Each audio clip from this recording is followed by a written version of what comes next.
Não é uma vergonha.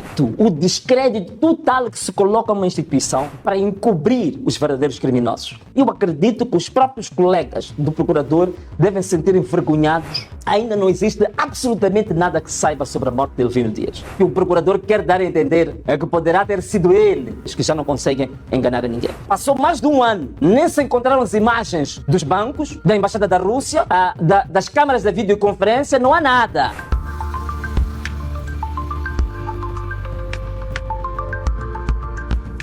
Olá, acompanhe esse corte, contendo partes essenciais sobre os fatos que dominam as redes sociais. Antes de começar, subscreva ao canal. Fique agora com esse corte exclusivo e não se esqueça de deixar sua opinião nos comentários. Vamos a dizer nós claramente que não vale a pena contarmos com a justiça. Está totalmente instrumentalizado. Isto está totalmente entregue. Quer dizer, o próprio crime organizado agora encaixou as suas próprias garras dentro do próprio sistema de justiça. É realmente vergonhoso. Eu acredito que os próprios colegas do procurador devem se sentir envergonhados com esta abordagem que o procurador fez em público.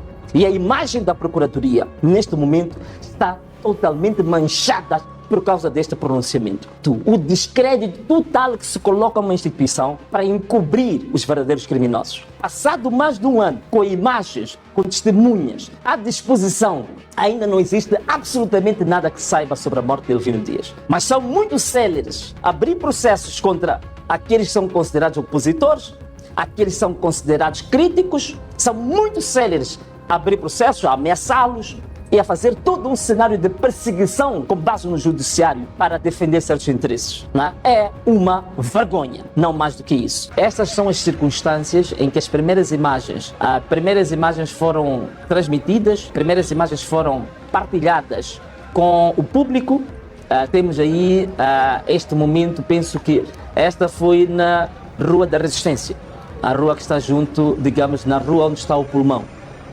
Na Rua da Resistência, portanto, em frente a duas agências bancárias, que não vou aqui dizer os nomes, e como vocês sabem, essas agências bancárias têm câmaras de videovigilância, tem um tal chamado CCTV, e que todas as imagens do momento em que o Elvino Dias foi assassinado, os assassinos, existem imagens sobre o assassinato de Elvino Dias, existem imagens até na Embaixada da Rússia, porque a Embaixada da Rússia está nas proximidades, tem câmaras de vigilância que têm um alcance extremamente grande, e temos também na Via Rápida, no Joaquim Chissano, temos as câmaras que o nosso país gastou dinheiro a investir para a chamada videovigilância pública. Nós temos isso e ainda até hoje estamos a pagar essa dívida, porque o país gastou mais de 150 milhões de dólares que era para termos as câmaras de vigilância pública. E essas câmaras têm as imagens dos que assassinaram Elvino Dias, dos que pegaram armas e assassinaram Elvino Dias. E que não há dúvidas nenhumas de que os que assassinaram Elvino Dias são pessoas que pertencem às forças de defesa e segurança. Isso não há dúvida para ninguém. Está mais do que claro que há unidades subversivas, unidades instrumentalizadas, unidades que trabalham para o crime organizado instalado dentro do próprio Estado, é que assassinaram Elvino Dias.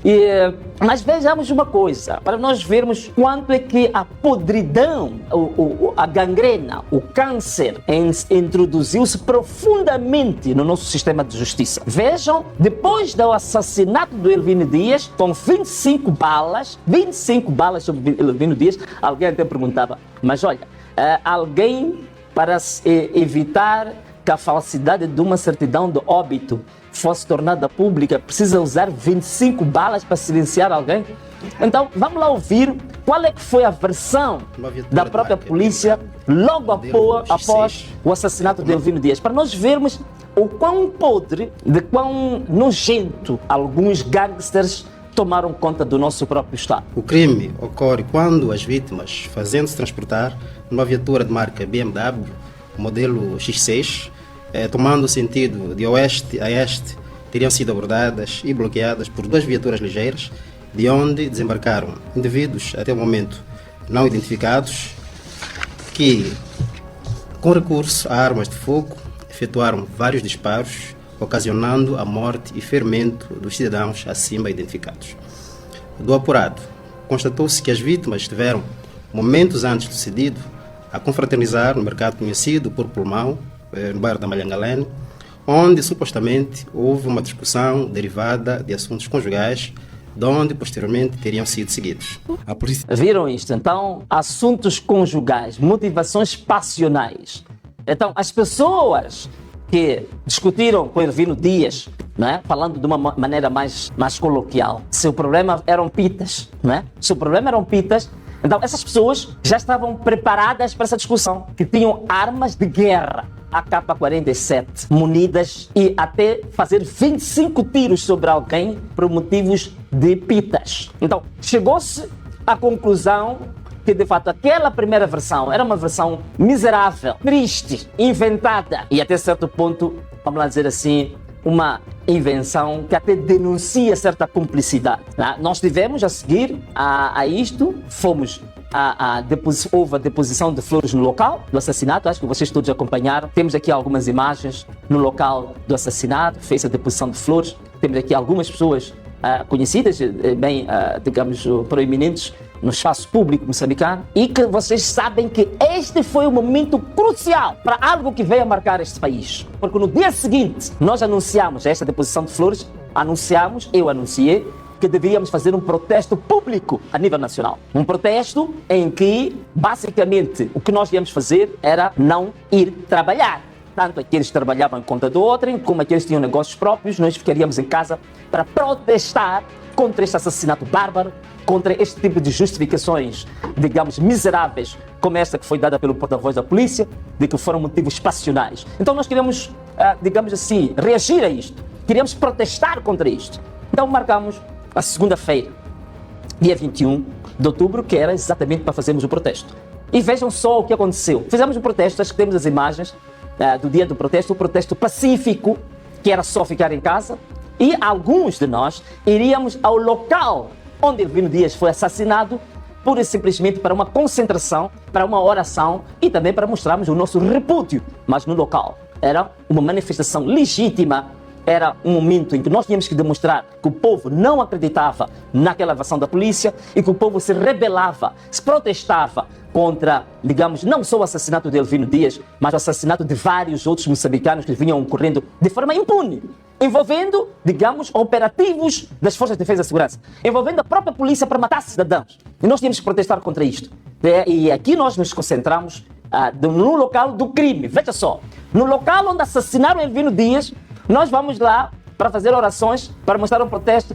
Neste ato de protestar contra a morte do nosso irmão, também somos atacados. E vejam só a própria polícia como ia lá preparada, com blindados, com material bélico muito acima daquilo que é a proporção necessária na função do evento.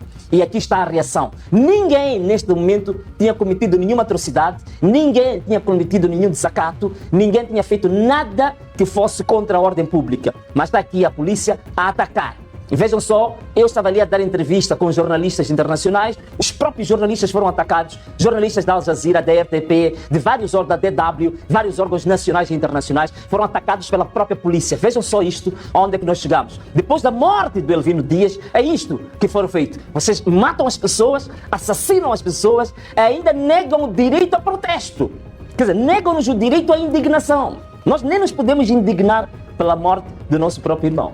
E que a polícia reagiu com força, matando, violando, ferindo e depois inventando historietas para criar narrativas, para fazer uma lavagem cerebral e enganar as pessoas, que já não conseguem enganar a ninguém. E hoje ouvimos a versão sobre o Nini. Temos aí, acho que, uma imagem do Nini Satar. Penso que toda a gente sabe que é o Nini Satar, muito conhecido ainda dentro do escândalo do BCM, que foi o primeiro escândalo financeiro de grande dimensão que aconteceu em Moçambique, que foi amplamente investigado pelo jornalista, que é uma lenda do jornalismo moçambicano, que é o Carlos Cardoso. Todo mundo viu a versão do porta-voz da polícia logo a seguir ao assassinato de Elvino Dias. Agora vamos ouvir o chefe da legalidade.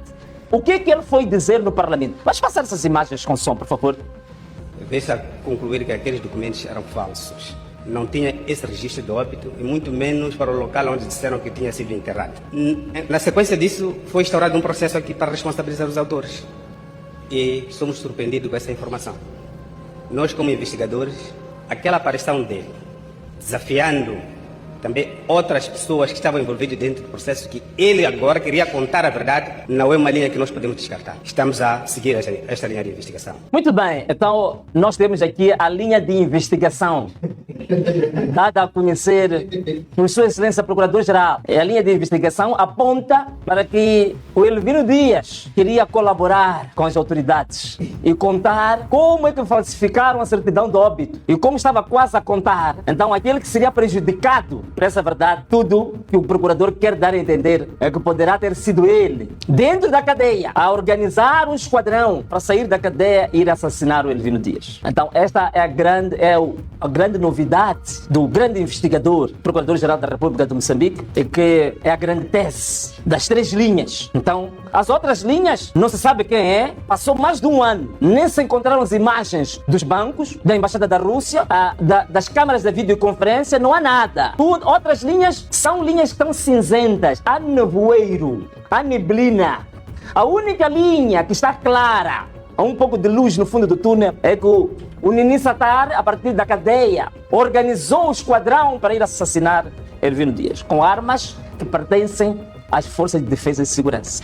E a minha pergunta é, primeira coisa, o julgamento estava marcado para dia 20 de outubro. 20 de outubro era domingo. A não ser que, de repente, sem nós tomarmos conhecimento, os tribunais decidiram começar a julgar casos aos domingos. Então, se ele, mesmo na data do julgamento, diz uma data falsa, o que nos garante a nós que tudo o que ele disse também não está na mesma onda da falsidade?